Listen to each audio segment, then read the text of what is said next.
Hi, Mark Gilbert here. This video is entitled Be All That You Can Be. It has nothing to do with the U.S. Army and all of their commercials.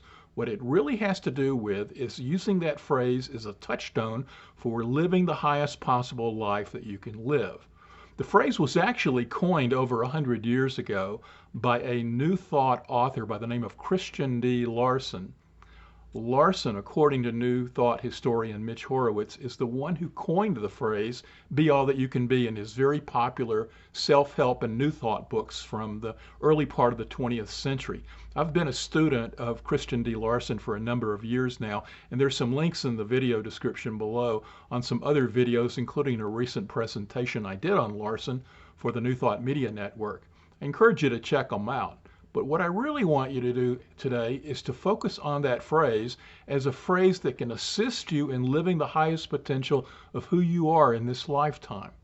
Now, when we hear the phrase, be all that you can be, it implies that there's a gap between our current circumstances in our life and what we envision is possible for our life. And that's really how the phrase can be used to say, be all that you can be, is to think about what can I be? What is that high potential that's available for me, and where am I currently? And in that, we identify a gap, and that way we can consciously start choosing through our thoughts, words, and deeds activities that will leave us moving in that direction. It's something that we can all do. Now, when we hear that phrase and we hear that sense of a gap, I honestly suspect that many of us will look out and say, okay, what's the gap in my world, in this world around me?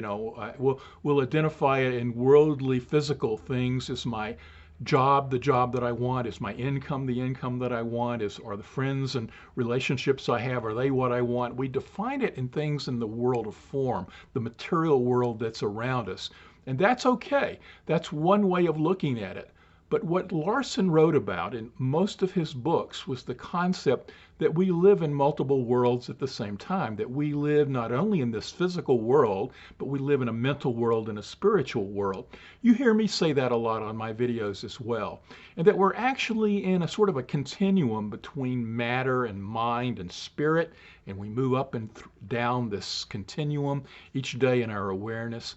Just think about the fact that, yes, we live in this world of matter, but you're also having thoughts as you watch this video. So you certainly are living in the world of consciousness and the psychic mental world as well through that inner awareness that you have. And we also have something calling us to higher expressions in a sense of transcendence. And most of us can feel this if we spent any time listening to it and know that there's a spiritual aspect to our nature that's also calling us for the highest expression.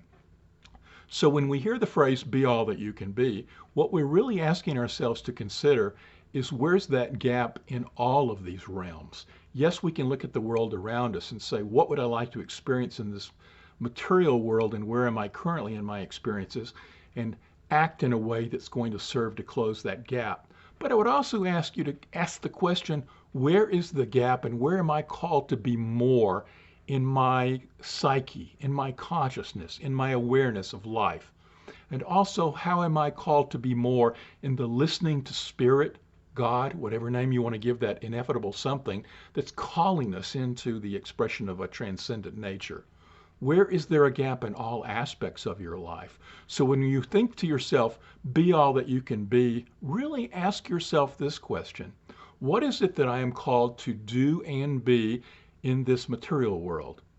What is it that I am called to do and be in the mental world of consciousness? And what is it that I'm called to do and be in the spiritual realm and in the great transcendence of all humanity? Ask yourself that question and contemplate on it, because the answers may come over a period of time. They can come through your life experiences that are continuously directing you in a certain direction. They can also come through an inner awareness of answers that come to you as you reflect upon that. So journal on it, meditate on it, but continuously ask yourself in all realms of life, how can I be all that I am meant to be in this lifetime? I hope this video's been beneficial for you, and if it has, I would invite you to hit the subscribe button, and I appreciate you watching. Thank you.